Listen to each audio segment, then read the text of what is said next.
여러분 안녕하세요. 보충 강의 두 번째 시간입니다. 자, 여러분 우리가 이 앞서 보충 강의에서는 조선 책략에 들어온 뒷이야기, 조선 책략에 들어오고 조선의 어떤 개화 정책, 그 초기 개화 정책 있죠? 2년간 진행되었던 그 개화 정책이 어떻게 진행되었느냐? 통리, 기무화문, 12사, 조선시탈당, 영선사, 별기군, 방문국, 전한국, 기기창, 우정국 이런 개화 정책의 내용 봤고요. 그리고 조선 책략으로 조선과 미국이 조미소 통상조약을 맺는 그 과정, 내용, 결과를 살펴봤습니다. 그죠? 그리고 이모군란의 배경, 과정, 결과도 살펴봤습니다. 여러분들. 자, 그럼 이번에 할 내용은 뭐냐?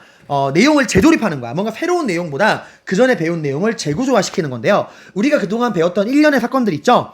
흥선대원군, 강화도 조약, 조선책략, 개화정책, 조미소 통상조약, 이모군란 이 일련의 사건들이 있잖아요. 방금 제가 방금 배웠던 이 사건들이 진행되는 그 흐름 속에서 우리 조선의 지배층들이 어떤 입장과 의견을 가지고 있었느냐 이걸 볼 거예요. 한 두 가지 의견 정도가 있겠죠. 그죠 여러분들? 한쪽은 나라문을 뭐 하자? 열자. 한쪽은 나라문을 닫자 라는 애들이 있을 거예요. 여러분들. 자, 이거 이제 볼 건데 나라문을 열자는 애들을 우리가 뭐라 그러느냐? 바로 여기 개화파라고 합니다. 개화파. 열개. 나라문 열어서 뭐 하자? 근대화를 하자라는 애들입니다. 그러니까 문호 개방해서 서양과 문물교류 하자 이런 애들인데 얘들이 무슨 사건을 계기로 중요하다겠죠. 이모군란을 계기로 그전까지는 하나의 개화파였어요. 하나의 개화파였다가 이모군란 이후에 이모군란을 계기로 급진개화파, 온건개화파로 나누어집니다. 간단히 말하면 이런 거예요. 나라문 열긴 열 건데 얼마나 열 건데? 활짝 열 거야? 조금 열 거야? 그러니까 얼마나 열어서 얼마나 받아들일 거냐 외국 문화를 얼마나 문 열 거냐 이거 가지고 싸우는 거거든요. 여러분들 보시고 자 근데 이렇게 나라문 열자는 개화파가 있다면 누구도 있을까? 나라문 닫자는 애들도 있겠죠. 그 전까진 제가 여러분 성리학을 사랑하는 양반들은 이 조선의 이런 개화 정책을 싫어해요 라고 제가 말했는데 이제 전문 용어를 쓸게요. 성리학을 사랑하고 개화를 싫어하는 양반들을 우리가 뭐라 그러느냐? 이렇게 나라문 닫자는 애들을 위정척사파라고 합니다. 위정척사파. 자, 지키자, 무엇을? 올바른 거를 지키고, 물리치자, 무엇을? 사악한 것을. 그러니까, 올바른 거를 지키고, 사악한 거를 물리치자는 애들이 위정척사파예요. 자, 그러면, 이 개화를 싫어하고, 나라문 닫자는 애들이 물리치고자 하는 사악한 거는 어디서 들어오는 걸까? 그래, 성리학을 위협할 수 있는 외부에서 들어오는 서양에서 들어오는 모든 걸 다 말해요. 그러니까 서양의 종교, 문화, 사상, 과학, 기술, 군사 등등 외부에서 서양에서 들어오는 모든 문화는 사악한 것이다. 우리가 물리쳐야 한다라는 거야. 그러면 얘들이 위정척사파들이 그 사악한 서양의 문화로부터 지키고자 하는 올바른 거는 뭘까요? 네, 우리 내부의 전통, 성리학적인, 유교적인 전통 질서를 지키자는 거야. 그러니까 얘들은 서양의 문화로부터, 사악한 서양의 문화로부터 우리 성리학적인, 전통적인 유교 질서, 왕, 양반, 신분 이런 것들을 지키자라는 거예요. 여기 나와 있죠, 뜻. 읽어보세요, 여러분들. 그리고 여기 아래다가도 제가 전문적인 풀이 해놨죠, 여러분들. 올바른 걸 지키고 사악한 거를 물리치지 않은 것이다. 올바른 건 전통적인 성리학, 사악한 거는 서양 문물. 자, 그럼 여기서 볼 거는 이런 개화파, 위정척사파들이 여러분들 이런 조선의 일련의 사건들에 각각 어떤 입장들을 보이는가요? 자, 봅시다. 배웠던 내용. 1860년대 이 나라에는 서양 제국주의 깡패들이 접근 내려옵니다. 얘들이 우리에게 뭐려고 했죠? 우리 뭐 하자? 장사하자. 통상을 요구합니다. 서양 애들은 우리에게 통상을 요구합니다. 그래가지고 이제 프랑스랑 격돌했던 병인양요, 심양이 있었죠. 자, 근데 어쨌건 이런 서양 세력의 통상 요구에 관해서 흥선대원군은 어떤 입장이었죠? 네, 우리는 서양 애들과 통상도 수교도 하지 않겠다. 통상 수교 거부 정책을 펼쳤죠. 그죠? 자, 그럼 여러분 이러한 서양 세력의 통상 요구에 대한 대원군의 통상 수교 거부 정책 이거에 관해서 나라문 열자는 애들은 어떤 입장일까요? 찬성일까 반대일까? 그죠. 당연히 반대죠. 나라문 열어도 모자랄 판에 이거 우물한 개구리가 되겠다는 거잖아. 근데 이때는 개화파라는 명칭보다 통상개화론자 초기개화파라는 명칭을 써요. 이게 이제 막 시작되는 거야. 이게 대표적인 애들이 누구냐? 박규수, 오경석, 유은기 같은 애들이에요. 기억하죠? 박규수. 그 제너럴 셔먼호 깔아앉힌 거 다시 끌어올려가지고 대원군에게 편지 보냈던 애 있잖아. 이런 거 만들 수나 있냐. 나라문 열라고. 그래서 이 박규수, 오경석, 유흥기 얘들을 우리가 초기 개화파 혹은 통상 개화론자라고 합니다. 얘들은 이제 나라문 열자는 애들인데 여기서 중요한 건 얘야. 박규수.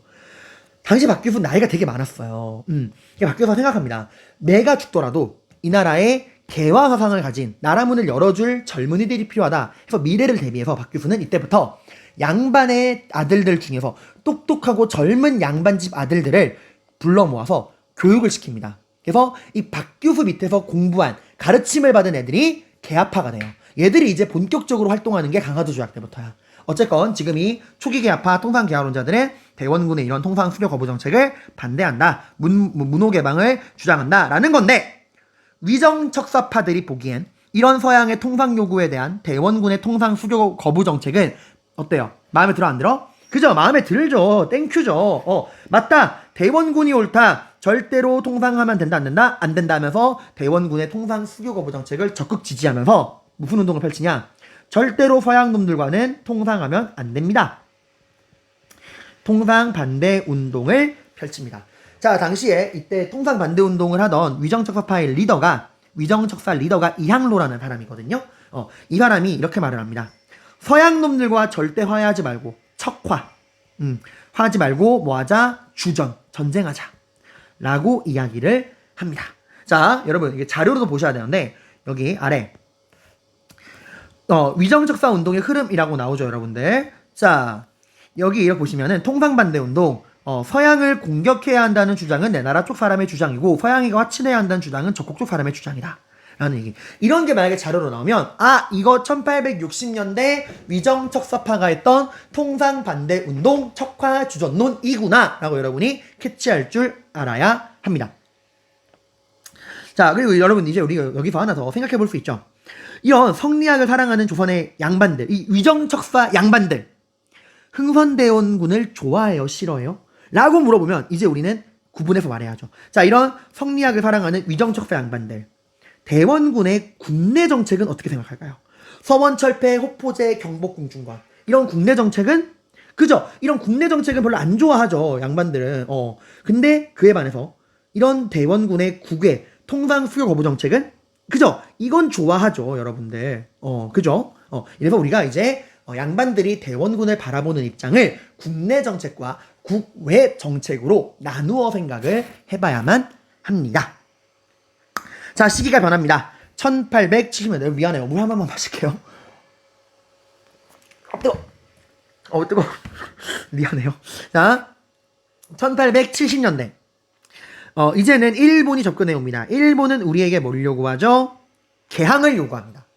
통상보다 위의 단계지. 단순 장사가 아니라 개항, 나라문을 열라 이거예요. 자, 이런 일본의 개항 요구에 관해서 고종과 민비는 응, 그래 이러고 강화도 조약으로 나라문 열었죠. 그죠? 자, 이런 일본의 개항 요구에 대한 조선의 강화도 조약, 이거를 바라보는 개화파 입장은 그죠? 당연히 찬성이죠. 지금이라도 나라문 열어서 정말 다행이다 라고 해서 찬성합니다. 이때부터 이제 박규수의 제자들, 박규수는 은퇴하고요, 박규수의 제자들이 본격적으로 활동을 시작합니다. 찬성해요.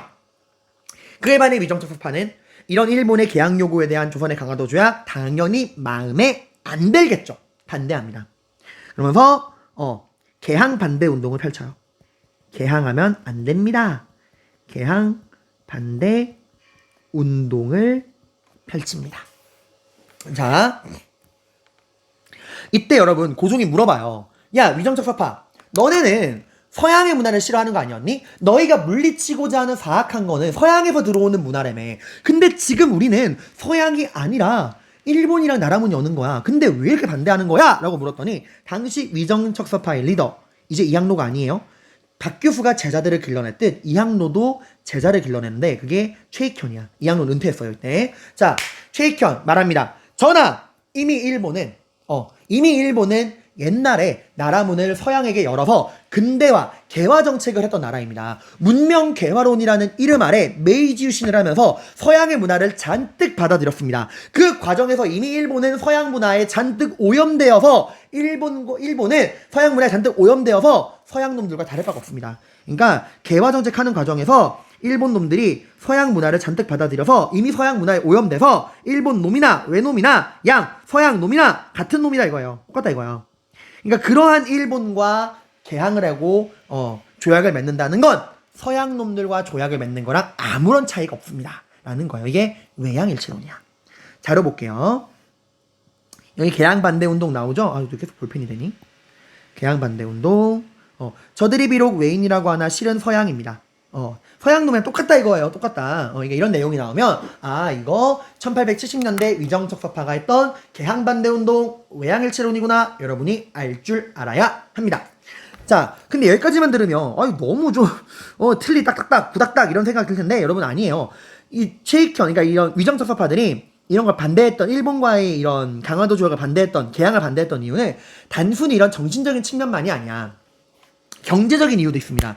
최익현이 뭐라고 했냐면 이미 일본은 근대화에 성공한 나라입니다. 이미 일본은 근대화하는 과정에서 산업혁명에 성공해서 이제 일본은 공장에서 기계로 물건을 무한대로 찍어내는 산업공업국가입니다. 그러한 무한대적인 산업공업국가인 일본이랑 아직까지 농업국가인 사람들이 물건을 손으로 유한하게 만드는 이 농업국가인 조선이 이렇게 아무런 준비 없이 조약을 맺으면 우리 조선의 백성과 경제는 박살날 겁니다 라고 이야기를 해요.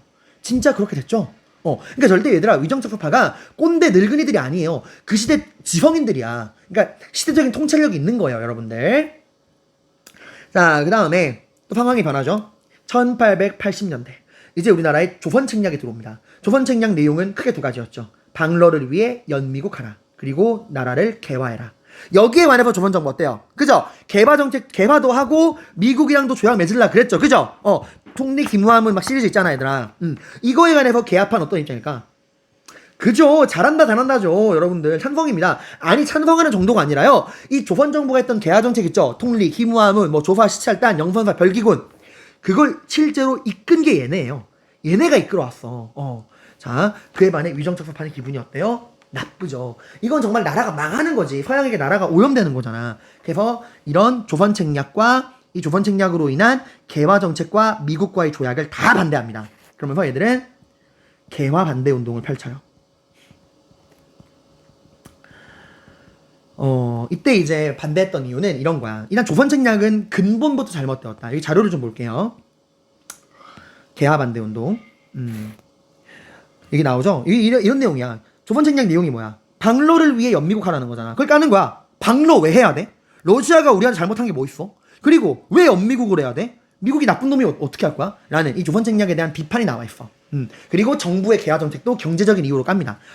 나라에 도움 1도 안 되는 그딴 개화정책 하는 거 다 백성들 세금 아닙니까? 백성들이 견디지 못할 겁니다. 반란이 일어날 수도 있습니다. 라고 이야기를 해요. 그런 거 나오면은 이거 80년대 개화반대 운동이구나 라는 건데 이때 위정척서 양반들은 집단행동에 들어갑니다.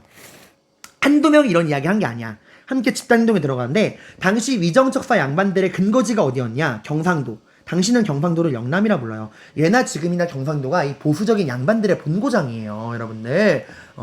저희 아버님도 부산 남자라 제가 잘 알고 있어요. 자, 이런 그 양반들의 근거지인 영남, 경상도에서 위정척사 양반들이 10,000명이 넘게 모입니다. 얘들이 모여서 뭐 하느냐? 상소를 올린 거야. 애기의 꼴랑 양반들 10,000명이 모여 한 게 상소 올리는 거예요? 여러분, 이 상소를 무시하면 안 되는 게 조선의 법에 뭐라고 돼 있냐? 양반이 올리는 상소는 왕이 무조건 처음부터 끝까지 다 읽고 답장을 써줘야 돼요. 그러니까 지금 고종은 10,000개의 글을 읽고 답을 써줘야 돼. 여러분으로 치면은 악플 10,000개 읽고 댓글 달아주기야. 댓글 테러당한 겁니다, 여러분들. 자, 아무튼 그리고 여러분들 여기 오타 이거 이남손이 아니야. 이 만손이에요. 얘가 이 영남 만인소 사건을 주도했던 리더거든. 이 만손이 누구의 후손이냐? 태계 이황의 직계 후손이에요. 양반 오브 양반이야. 아무튼 80년대 위정척사의 개화반대 운동 영남 만인소 이 만손 기억하시기 바랍니다. 자, 그럼 여러분들 우리 지금까지 이 시대별로 위정척서파의 입장 봤죠? 1860년대 서양의 통상요구에 대한 대원군의 통상수교거부 정책을 찬성하면서 통상반대운동, 척화주전론 70년대 일본의 개항요구에 대한 조선의 강화도 조약을 반대하면서 개항반대운동, 외양일체론 80년대 조선책략으로 인한 개화정책과 미국과의 연합 이걸 반대하면서 개화반대운동, 영남만인소 기억해 두셔야 됩니다. 자, 그 다음에 개화파들도 입장 기억해 두셔야 돼요. 자, 그럼 여러분들 우리 아날로그 가면서 아날로그로 돌아와서 좀 써볼게요. 죄송해요. 목이 너무 아파서. 자, 여러분, 우리 이런 위정적 서파의 의랑 한계를 좀 보도록 하겠습니다. 자, 위정척사의 의는 뭐냐? 의는 지금 여러분 얘들을 알고 있죠. 청나라고 일본이고 서양이고 나발이고 간에 이 외국 애들이 우리나라에 들어오는 목적은 절대 좋은 목적이 아니라는 걸. 외세가 얼마나 침략적 성격을 가지고 있는지, 이러한 외세의 침략적인 성격, 특히 어떤 분야에서 경제, 최익현이 그랬잖아. 공장에서 물건 무한대로 찍어내는 공업국가인 일본이랑 우리 농업국가 조선이 붙으면 깨집니다 라는 이런 경제적인 개화정책 하다가 세금 걷다가 백성들 반란이 일어날 수도 있습니다 라는 이런 외세의 침략적인 성격, 경제적인 거를 정말 정확히 파악했죠. 외세의 침략적 성격을 정확히 인식. 얘들은 반외세 운동이야. 반외세. 외세에 반대하는 반외세 운동이죠. 자, 한계는 뭐냐? 그들이 이 위정척사 양반들이 지키고자 하는 조선은 누굴 위한 조선이에요? 백성들을 위한 조선인가요? 아니죠. 얘들이 지키고자 하는 조선은 성리학적인 유교 질서가 살아 움직이는 나라. 그런 성리학적인 질서 아래 양반의 지배체제가 유지되는 나라. 즉 그들이 지키고자 하는 나라는 성리학과 양반, 그들을 위한 나라예요. 여러분들. 얘들은 지금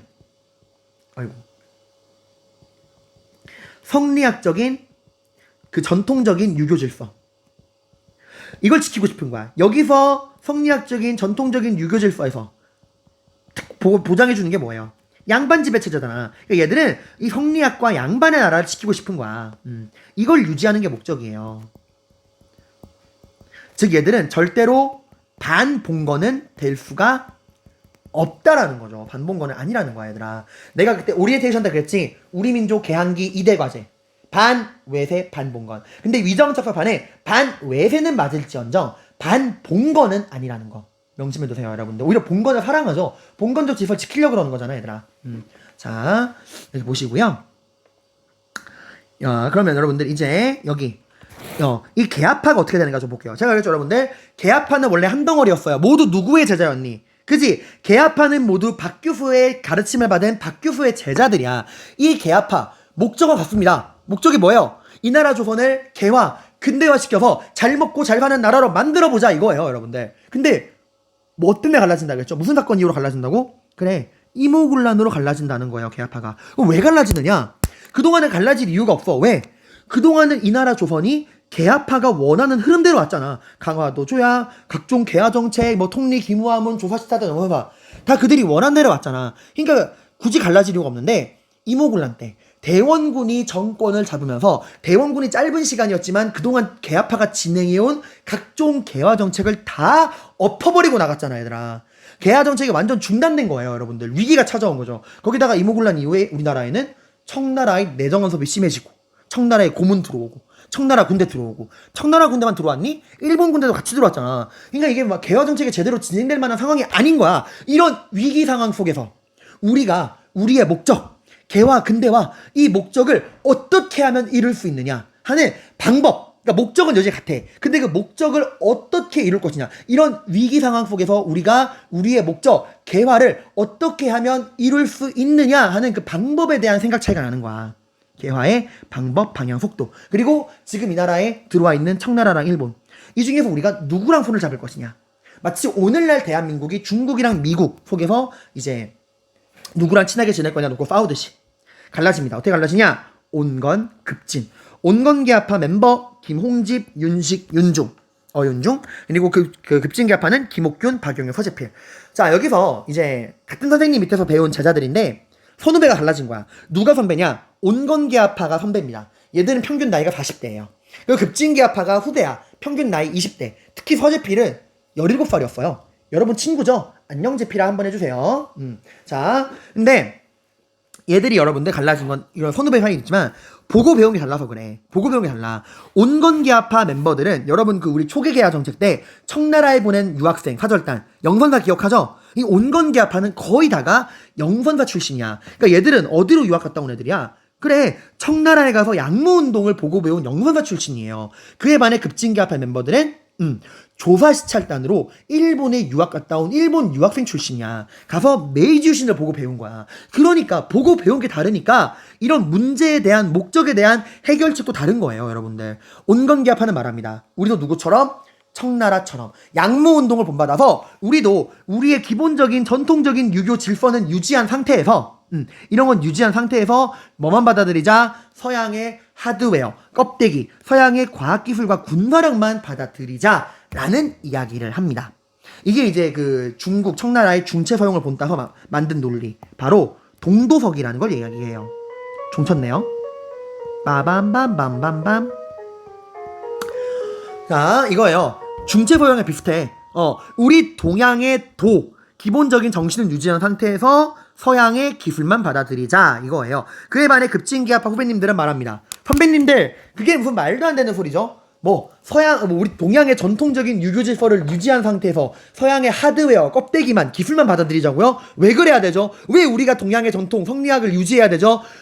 나라가 진정 발전하기 위해서는, 진짜 개화를 위해서는 우리도 일본처럼, 문명 개화론처럼, 메이지 유신처럼 나라의 모든 걸 다 바꿔야 합니다. 성리학적인 전통 질서는 유지할 필요가 없습니다. 우린 진짜 발전하고 싶으면은 서양의 과학기술과 군사력, 이건 당연히 받아들이는 거고요. 우리의 내부, 기본적인 체제, 소프트웨어까지 다 서양식으로, 일본처럼 서양식으로 바꿔야 합니다. 문명 개화론 해야 합니다. 라고 이야기를 합니다. 네. 여러분, 자, 여기 여러분들 아래에 그 동도석이론과 문명 개화론 뜻 제가 풀이했으니까 보세요. 여러분은 3교시 수업이 끝났겠네요. 밥을 먹겠네요. 네. 손 뽀독뽀독 씻고요.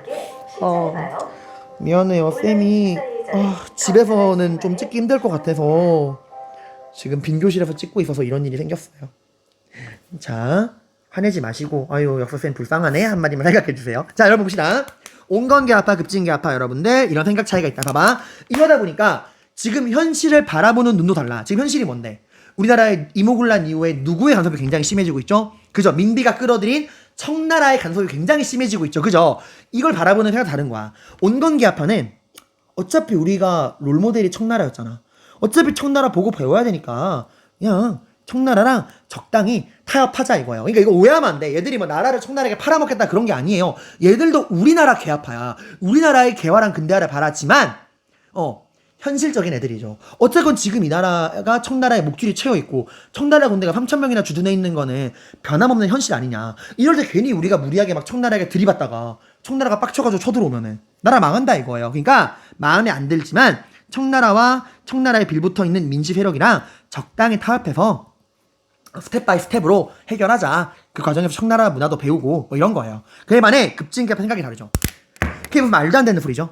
이 나라가 진정 발전하기 위해서는 일본처럼 나라가 다 바뀌어야 되는데 그럴 거면 우리가 누구의 간섭을 끊어야 한다? 청나라의 간섭을 끊어야 합니다. 그러니까 이 나라가 진정 자주 독립을 위해서는 이 나라에 간섭하고 있는 청나라와 그 청나라에 빌붙어 있는 민지 세력들을 다 몰아내야 됩니다. 라고 이야기를 해요. 굉장히 급진적인 애들이죠. 그죠? 자, 그럼 얘들아, 이 온건이랑 급진 중에서 어느 한쪽이 반란을 일으킨다면 누가 반란을 일으킬 것 같아? 그치 얘들아, 현실은 시궁창이야 라고 말하는 급진개합파 애들이 반란을 일으키겠죠. 그래서 이 급진개합파가 일으키는 반란이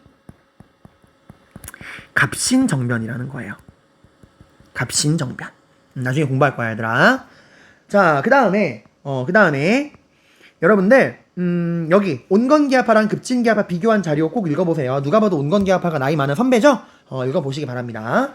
자, 그 다음에 9번 프린트에 나와 있는 문제는 여러분들이 풀어보시고요. 왜 안 되지? 자, 이제 우리 한번 정리를 해볼게요.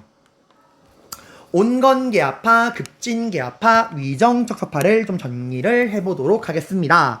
자, 여러분, 온건개합파랑 위정척서파의 공통점은 무엇일까요? 무엇을 유지하자는 거죠, 얘들은? 그죠? 우리의 성리학적인 그 유교 전통. 이건 유지하자는 거잖아. 그치? 근데 차이점은 뭐야? 온건개합파는 뭐는 받아들이자는 거죠?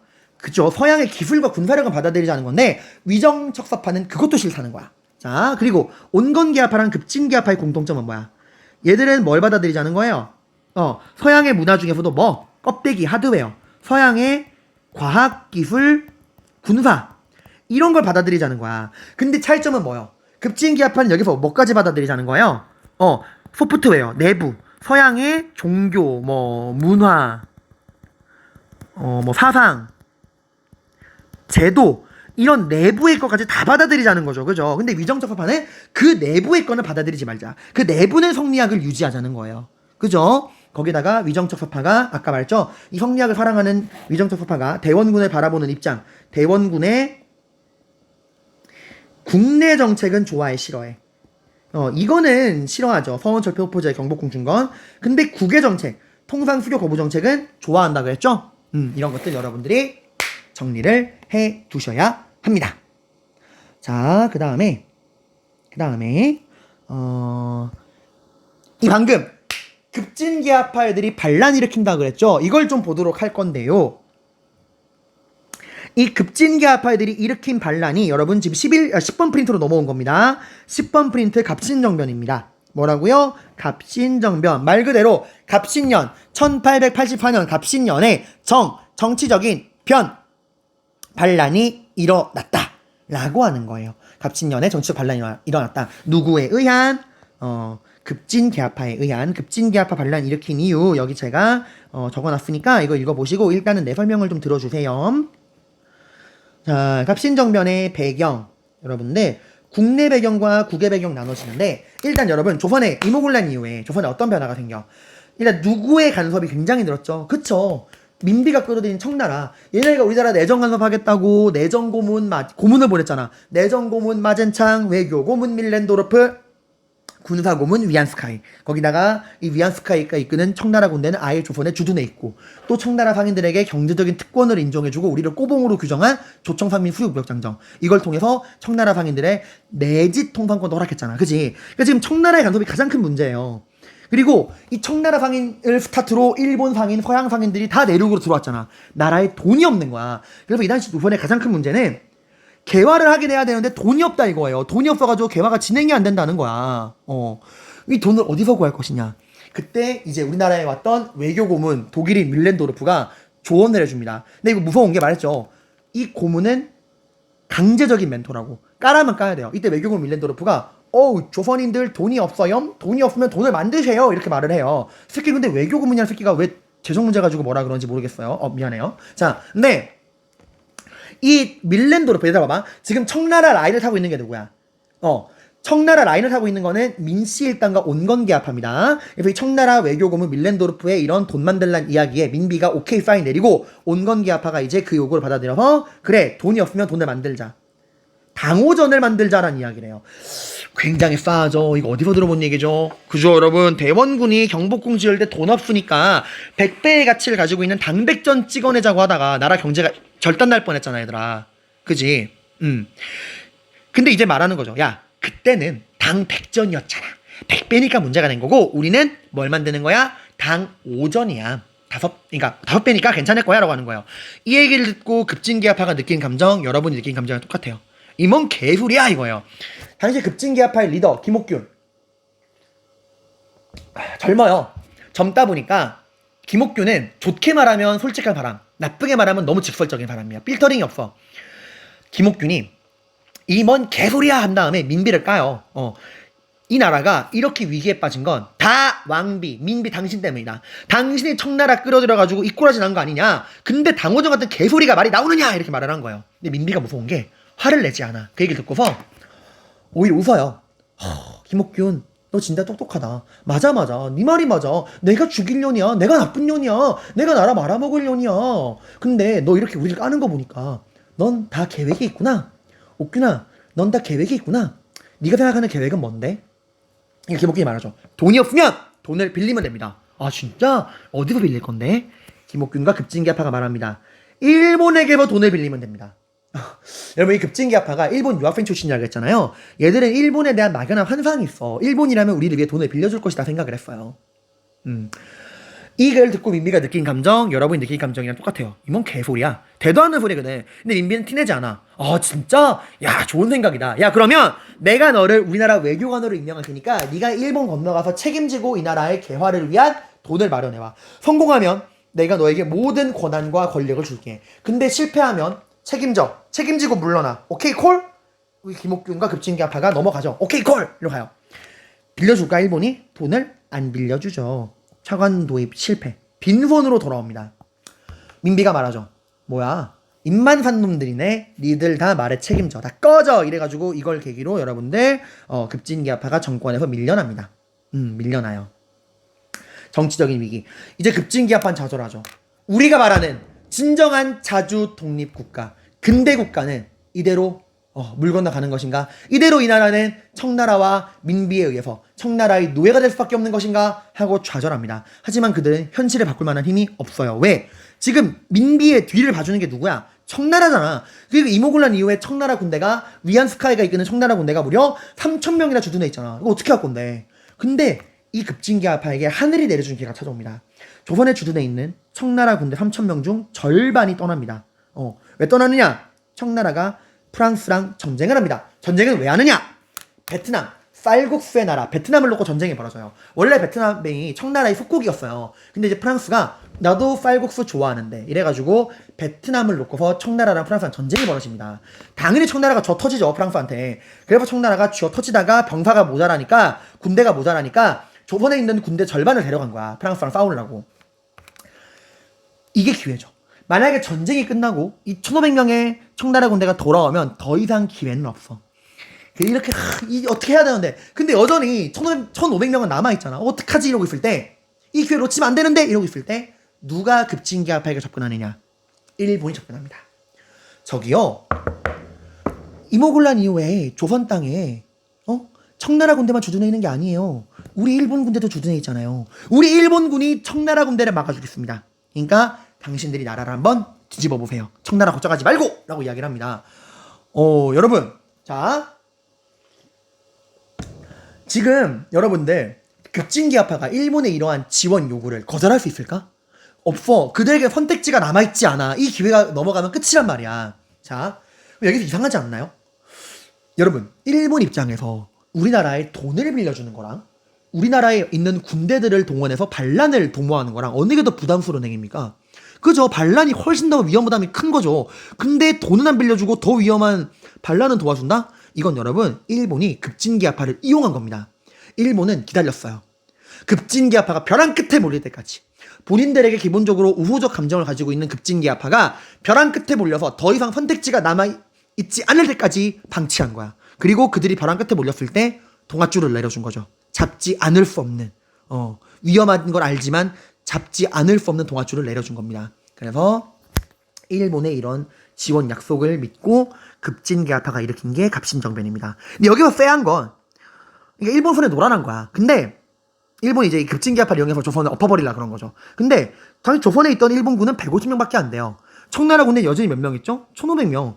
150명 가지고 1,500명을 막아준다는 일본이나 그걸 믿는 급진기아파나 좀 싸하긴 하죠, 여러분들. 자, 아무튼 이렇게 해서 여러분들 우리 이번 시간 개화파, 위정적 서파가 1860, 70, 80년대에 각각 어떤 입장을 가지고 있었느냐, 그리고 위정적 서파의 의랑 한계는 무엇이냐, 그리고 이모군란 이후에 급진기아파랑 온건기아파가 어떻게 분열하고 그들은 어떤 차이점이 있느냐, 그리고 이 중에서 급진기아파가 갑신정변을 일으킨 국내 국외적 배경은 무엇이냐까지 봤습니다. 네, 고생 많으셨습니다, 여러분들. 안녕.